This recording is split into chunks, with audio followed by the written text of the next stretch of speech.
La nuit était devenue aveugle. La tempête avait effacé la route, le ciel, et presque l'espoir. Sur cette montagne isolée, un homme roulait sans destination, fuyant le silence plus que le froid. Il pensait avoir laissé les sauvetages derrière lui. Puis son chien se figea. Dans les phares, deux silhouettes apparurent, fragiles, perdues, à bout de force. S'arrêter signifiait risquer sa propre vie. Continuer, les condamner. Il ne savait pas encore qu'en ouvrant cette portière, il allait sauver bien plus que deux vies, et retrouver la sienne. La tempête avalait tout. La route de montagne n'était plus qu'un couloir blanc, sans horizon, sans repère. La neige frappait le pare-brise en rafales violentes, comme si le ciel cherchait à effacer le monde. Le vent hurlait entre les arbres, un cri continu qui se glissait jusque dans l'habitacle malgré les joints fatigués. À part cela, rien. Pas de phare. Pas de maison. Pas même le bruit lointain d'une autre vie. Juste le moteur, régulier, obstiné, et les essuie-glaces qui luttaient contre l'inutile. L'homme au volant n'allait nulle part. Il ne fuyait pas non plus. Il avançait parce que rester immobile lui était devenu impossible. Ses mains gantées tenaient le volant avec une précision presque militaire. Chaque virage était négocié sans brusquerie, sans peur apparente. Il connaissait le danger. Il l'acceptait. Après ce qu'il avait traversé, une tempête n'était qu'un décor de plus. À sa droite, le chien était assis droit, le regard fixé sur l'obscurité mouvante devant eux.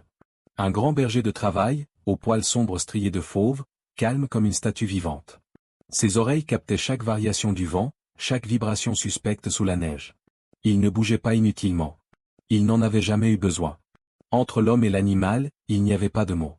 Juste des années de confiance silencieuse. L'homme inspira lentement. L'air sentait le froid, le métal, le vieux tissu humide. Il sentit cette fatigue particulière, pas celle du corps, mais celle qui s'installe quand on a survécu à trop de choses. Des images tentaient parfois de remonter quand il roulait ainsi, des visages, des voix, des promesses faites trop tard. Il les repoussait. Continuer d'avancer était sa manière de tenir. La route semblait différente cette nuit-là. Comme si elle observait. Comme si chaque mètre parcouru comptait plus que d'habitude. Une impression absurde, presque spirituelle, lui traversa l'esprit, certaines nuits exigent une réponse. Il chassa cette pensée, serra légèrement la mâchoire. Le chien se tendit soudain. Pas un aboiement. Pas un mouvement brusque. Juste un changement imperceptible, les muscles prêts, le souffle retenu. L'homme le sentit avant même de le voir. Son pied quitta l'accélérateur. Ses yeux plissés fouillèrent la tempête. Quelque chose se dessinait dans le faisceau des phares.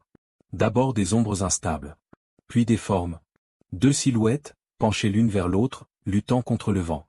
Des pas hésitants. Trop lents. Trop fragiles pour être là. Un couple âgé avançait au bord de la route, presque englouti par la neige. Le cœur de l'homme se serra. Personne n'aurait dû se trouver ici. Pas par ce temps. Pas à cet endroit. Il pensa au risque. À l'arrêt sur une chaussée glacée. À ce que cela pouvait déclencher. Le moteur ronronnait encore. Le chien ne quittait pas les silhouettes des yeux. Le véhicule ralentit. Silence. Et dans cet instant suspendu, une seule question resta en suspens dans l'air glacé. Continuer, ou s'arrêter? Il coupa finalement le moteur à quelques mètres d'eux. Le silence fut immédiat, brutal, remplacé aussitôt par la colère du vent. La neige fouettait la carrosserie. Pendant une seconde, il resta immobile, les mains toujours sur le volant, comme s'il évaluait encore le poids de sa décision. Puis il ouvrit la portière. Le froid le frappa au visage, sec, mordant, lui coupant presque le souffle. Il posa un pied dans la neige profonde, puis l'autre. Derrière lui, le chien sauta au sol avec agilité, ses pattes s'enfonçant sans hésitation. Il se plaça légèrement en avant, le corps bas, attentif, mais sans agressivité. Le couple s'était arrêté. De près, il semblait encore plus fragile. L'homme était courbé, chaque respiration visible dans la façon dont sa poitrine se soulevait trop vite, trop court. Ses mains tremblaient malgré les gants, et son visage avait pris une teinte grisâtre inquiétante. La femme le soutenait de tout son poids, plus petite, plus fine, mais étonnamment droite.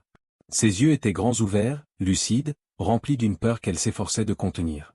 Elle serrait contre elle un petit sac usé, comme si sa vie entière tenait dedans. « Bonsoir », lança l'homme d'une voix forte pour couvrir le vent. « Vous êtes perdu ?» L'homme âgé hocha la tête avec difficulté. « Pas perdu, juste, coincé », répondit-il entre deux souffles.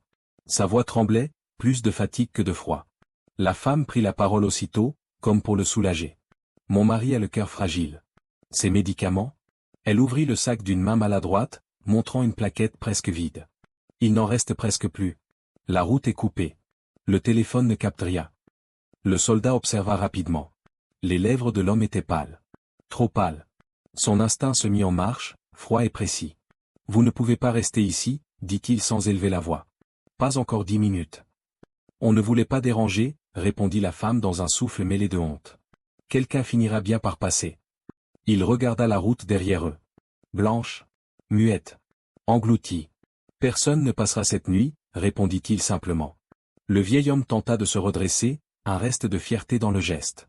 On a traversé pire que ça, murmura-t-il, sans vraiment y croire.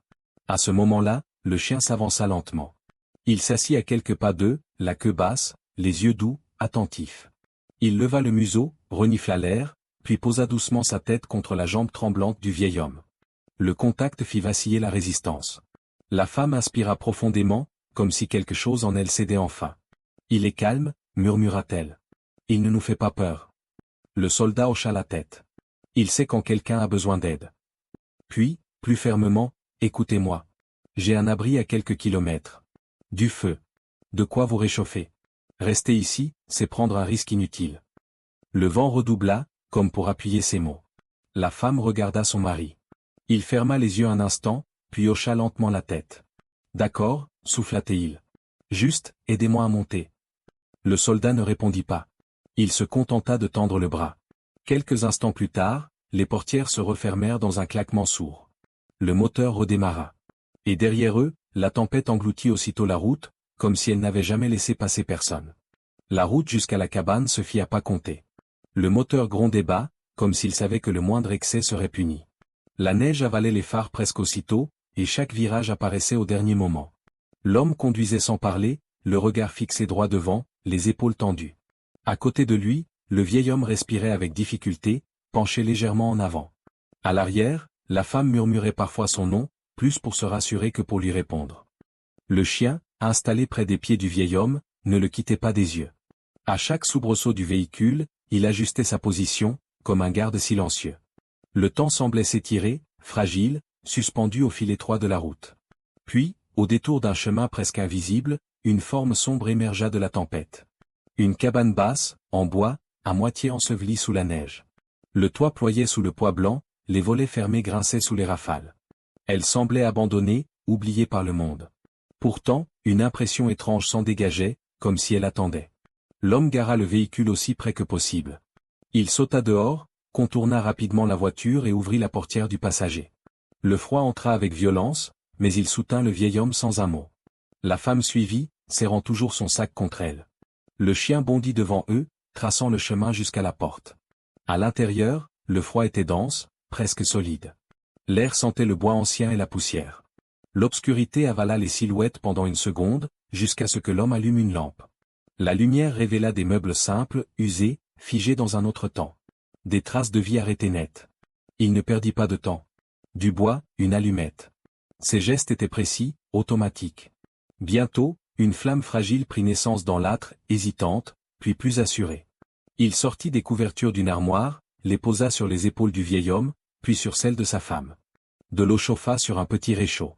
Le chien s'allongea près du fauteuil où le vieil homme avait été installé, son flanc presque collé au sien. À chaque respiration difficile, il relevait la tête, attentif. Peu à peu, la chaleur s'installa. D'abord dans les doigts engourdis, puis plus profondément. Les épaules se détendirent. La femme souffla longuement, comme si elle n'avait pas osé respirer jusque-là. « Vous vivez ici ?» demanda-t-elle doucement, la voix encore tremblante. « Plus vraiment » répondit-il après un instant. « C'était à ma famille. » Elle hocha la tête, respectueuse, n'insista pas. Sur une étagère, près du mur, un vieux réveil attira son regard. Les aiguilles étaient figées, arrêtées sur une heure indéfinissable. L'homme le remarqua aussi. Il ne dit rien. Ses yeux restèrent dessus une seconde de trop. Le feu crépita plus fort. Dehors, la tempête redoubla, frappant les murs comme pour entrer.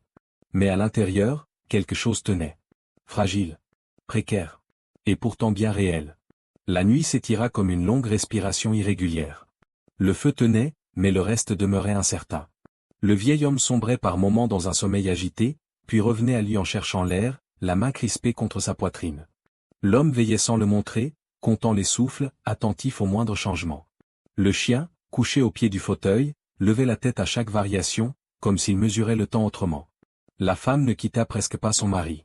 Elle ajustait les couvertures, humidifiait ses lèvres, murmurait des mots simples, sans urgence apparente. Ses gestes étaient lents, précis, empreints d'une habitude ancienne. On sentait qu'elle avait veillé bien d'autres nuits, qu'elle savait comment rester forte sans bruit. La lumière du feu dessinait des ombres mouvantes sur les murs. Par moments, le vent s'engouffrait sous la porte et faisait vaciller les flammes. L'homme ajoutait une bûche, revenait s'asseoir, sans poser de questions inutiles. Le silence n'était pas vide. Il contenait des choses qu'on n'osait pas encore dire. C'est en cherchant une tasse propre que la femme tomba sur une petite boîte en bois, rangée sur une étagère basse. Elle hésita, puis regarda l'homme, interrogative. Il haussa légèrement les épaules. « Allez-y. » À l'intérieur, il y avait des lettres.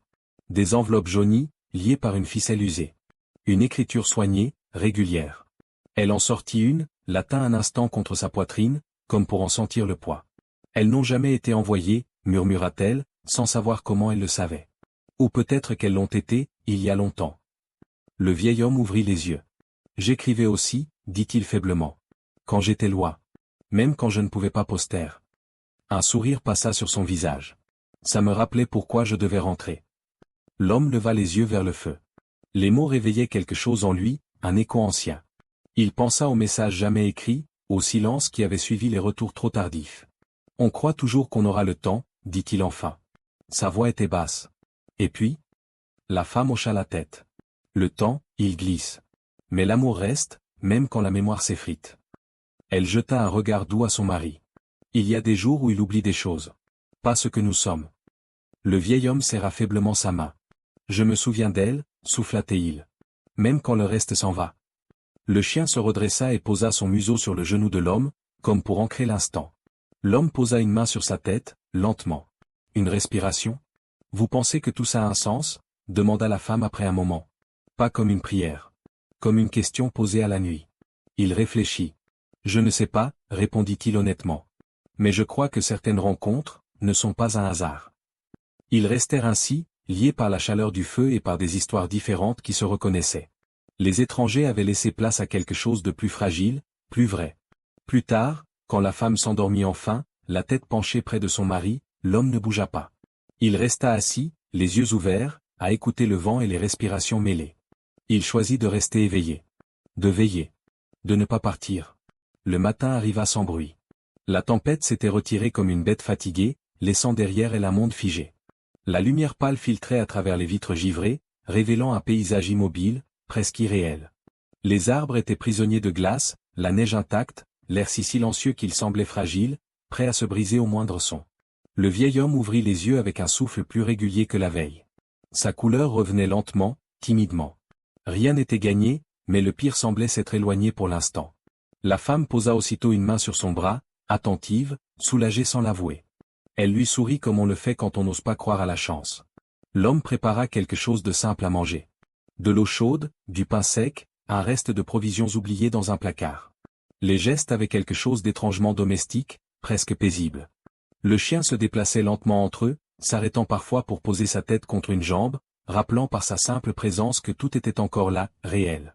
La femme observa la pièce, le regard flottant. « On est chez nous ?» demanda-t-elle doucement, sans inquiétude. Le vieil homme leva les yeux vers elle et répondit sans la brusquer. « Non, mon cœur. On est chez quelqu'un qui nous a aidés. Tu te souviens ?»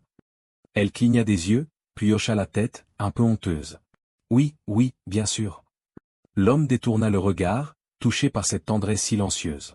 Il connaissait trop bien cette sensation d'échec diffus, cette impression d'arriver toujours trop tard. Il pensa aux visages qu'il n'avait pas pu ramener. Aux décisions prises sous pression. À ceux qui étaient restés derrière, sans explication. Un temps, survivre n'avait jamais été le plus difficile. C'était vivre avec. Après le repas, il sortit prendre l'air. Le froid était vif, mais honnête. En longeant la cabane, il remarqua quelque chose à moitié enfoui sous la neige. Une vieille planche de bois, plantée de travers, presque effacée par le temps. Il la dégagea lentement. Des lettres gravées à la main apparaissaient encore, à peine lisibles. Un ancien balisage. Un chemin. Un refuge. Il resta immobile, la main posée sur le bois. Il se souvenait. Son père parlait souvent de ces sentiers. De nuits passées à guider des inconnus. De gens perdus qui ne l'étaient pas vraiment, disait-il. Il avait cru que tout cela appartenait à un autre temps. Mais le chemin était toujours là. Quand il rentra, le chien releva la tête, attentif. Le vieil homme lui adressa un regard reconnaissant. La femme lui sourit, plus présente que tout à l'heure. Quelque chose s'était déplacé, lentement, en lui. Peut-être qu'aider n'était pas un accident. Peut-être que c'était ce qu'il lui restait à faire. Dehors, le soleil monta un peu plus haut. L'espoir était fragile. Mais il tenait. Ils décidèrent de partir quand le ciel s'éclaircit un peu, juste assez pour laisser croire que la montagne les laisserait passer. La route restait dangereuse, mais l'attente n'apporterait rien de plus. L'homme aida le vieil homme à se lever, lentement, avec précaution. Chaque geste comptait. La femme rassembla leurs affaires, le petit sac toujours serré contre elle, comme un talisman. Le moteur démarra dans un grondement sourd. La cabane disparut derrière eux, avalée par les arbres chargés de neige. La descente commença, prudente, presque respectueuse. Les virages se succédaient, étroits, traîtres, mais la vallée se dessinait au loin, une promesse encore floue. La femme parlait peu. Elle regardait la route, puis son mari, puis la route encore, comme si elle craignait qu'un simple regard ailleurs suffise à tout perdre. Le vieil homme respirait mieux, mais trop vite. Trop court. L'homme le surveillait du coin de l'œil, chaque inspiration enregistrée, chaque pause analysée. Le chien, assis à l'arrière, restait immobile, tendu comme un fil. Puis tout bascula. Le vieil homme eut un soubresaut violent. Sa tête retomba contre le dossier. Un son étranglé s'échappa de sa gorge. La femme cria son nom, la voix brisée par la panique. Non, non, pas maintenant. L'homme freina net, le véhicule glissa sur quelques mètres avant de s'arrêter. Il passa en un instant de conducteur à sauveteur.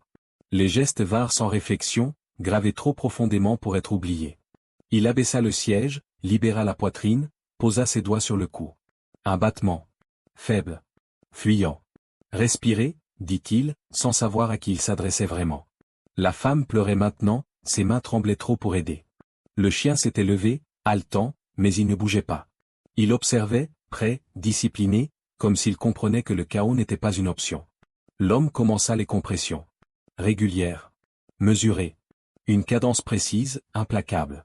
Le monde se réduisit à ce rythme, à ce souffle qu'il fallait ramener. Le vent semblait s'être arrêté. Le temps aussi. Un battement de silence. Puis, soudain, un râle. Un mouvement. Une respiration brisée, mais réelle. Le vieil homme inspira, profondément, comme quelqu'un qui revient de très loin. L'homme s'arrêta, le corps tremblant, la sueur froide dans le dos. Ça va, murmura la femme, sans y croire encore, en caressant le visage de son mari. Elle riait et pleurait à la fois. L'homme s'appuya contre le volant, ferma les yeux une seconde. L'épuisement le rattrapait, brutal, mais il n'osa pas s'y abandonner. Pas encore. Il redémarra. Lentement. Très lentement. Et à travers les arbres, entre deux virages, les premières lumières apparurent. Faibles. Tremblantes. La ville était là. Les lumières se multiplièrent à mesure qu'ils approchaient. Des lampadaires, des vitrines encore allumées, puis le clignotement bleu et blanc des secours. L'homme gara le véhicule sur le bas-côté avant même qu'on ne lui fasse signe. Des silhouettes surgirent aussitôt, emmitouflées, efficaces, rompues à l'urgence. Une civière, des voix calmes, des gestes précis. La femme descendit la première, encore tremblante, mais droite. Elle ne lâcha pas la main de son mari pendant qu'on l'installait, murmurant son prénom comme un fil tendu entre eux. Le vieil homme ouvrit les yeux, chercha son regard, esquissa un sourire fatigué. Il était vivant. Et c'était déjà beaucoup. Un peu en retrait, l'homme observa.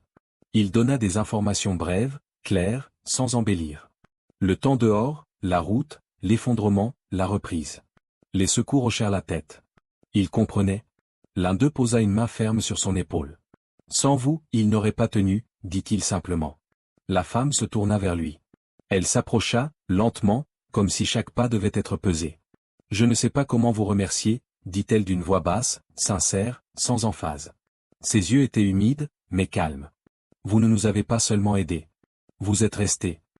Il baissa légèrement la tête. Les mots ne touchaient plus qu'il ne l'aurait voulu. J'ai juste fait ce qu'il fallait, répondit-il. Sa voix était stable, mais quelque chose se serrait en lui. Un jeune homme, sans doute un proche, arriva en courant. Il serra la femme contre lui, brièvement, fort, puis posa une main sur l'épaule du vieil homme avant qu'on ne referme la portière de l'ambulance. Il jeta un regard reconnaissant vers l'homme et le chien. Merci, dit-il simplement. Un mot qui pesait lourd. Quelqu'un s'accroupit près du chien, le regardant avec respect. Il a veillé tout du long, remarqua-t-il. L'homme posa une main sur la tête de l'animal. Le chien resta immobile, digne, comme s'il savait que le travail n'était pas encore tout à fait terminé. L'ambulance démarra lentement, sirène coupée, avalée par la rue principale. La femme se retourna une dernière fois. Leurs regards se croisèrent. Elle posa une main sur son cœur, puis sur le sien, comme un geste ancien, presque oublié. Il comprit. Le silence revint. Différent. Plus léger. Il resta là, les mains dans les poches, le chien assis à ses côtés. Il aurait pu partir. Reprendre la route. Disparaître comme avant. Mais il ne le fit pas. Il regarda les lumières s'éloigner, sentit quelque chose se déposer en lui, lentement. Quand il monta enfin dans le véhicule, il ne démarra pas tout de suite. Il resta assis, respirant calmement, conscient d'une chose simple et nouvelle. Il n'était plus seulement de passage. La période des fêtes revint sans bruit, presque timidement. La neige n'était plus une menace, seulement une présence douce sur les branches. La maison, elle, avait changé. Les fenêtres laissaient passer une lumière chaude, et à l'intérieur, des voix se croisaient à nouveau. Des générations différentes partageaient le même espace, sans urgence, sans peur. On parlait doucement, on riait parfois. On écoutait surtout. Le chien se déplaçait entre les jambes, plus posé qu'autrefois, comme s'il avait trouvé sa place dans ce nouvel équilibre. Il s'arrêtait près d'une chaise, recevait une main sur la tête, repartait lentement. Il n'était plus seulement un gardien. Il était devenu un lien. Un prétexte pour s'asseoir à côté de quelqu'un. Pour engager une conversation. Pour rester. Le couple était revenu plusieurs fois. Pas pour demander. Juste pour être là. Il apportait des gâteaux faits maison, des histoires simples, des souvenirs qu'on croyait sans valeur jusqu'à ce qu'ils soient partagés. Ils parlaient de ce qu'ils avaient traversé, sans dramatiser. De ce qu'ils avaient cru perdre avec l'âge, l'utilité, le sens, la capacité d'aider. Et comment, sans l'avoir cherché, tout cela leur était revenu. La femme pliait des serviettes avec une attention presque cérémonieuse. L'homme racontait aux plus jeunes comment réparer des choses simples. Une chaise qui grince. Une horloge capricieuse. Le temps semblait moins pressé quand il était là. Plus indulgent. L'homme les observait souvent en silence. Il n'avait pas cherché à devenir le centre de quoi que ce soit. Il avait simplement laissé la porte ouverte. Et cela avait suffi. Il sentait en lui une paix nouvelle, pas spectaculaire, mais solide. Une paix qui venait de l'intérieur, forgée par des gestes répétés, par la décision de rester quand autrefois il serait parti. Parfois, tard le soir, quand la maison retrouvait son calme, il sortait sur le pas de la porte. Le froid était léger. Le ciel clair. Il pensait à cette nuit sur la route, à ce moment suspendu où tout aurait pu basculer autrement. Il comprenait alors que ce qu'il avait fait n'était pas exceptionnel. C'était simplement répondre. Car il y a d'autres cris, ailleurs. D'autres silences à briser. Ils ne sont pas toujours portés par la tempête. Parfois, ils se cachent dans des maisons pleines. Dans des regards qui attendent qu'on s'arrête. Le chien venait s'asseoir à ses pieds. Ensemble, ils regardaient la nuit sans inquiétude. Demain apporterait autre chose. Quelqu'un d'autre. Un besoin différent. Et cela lui suffisait. Si cette histoire vous a touché, pensez à liker, vous abonner et la partager avec quelqu'un qui a besoin d'y croire encore.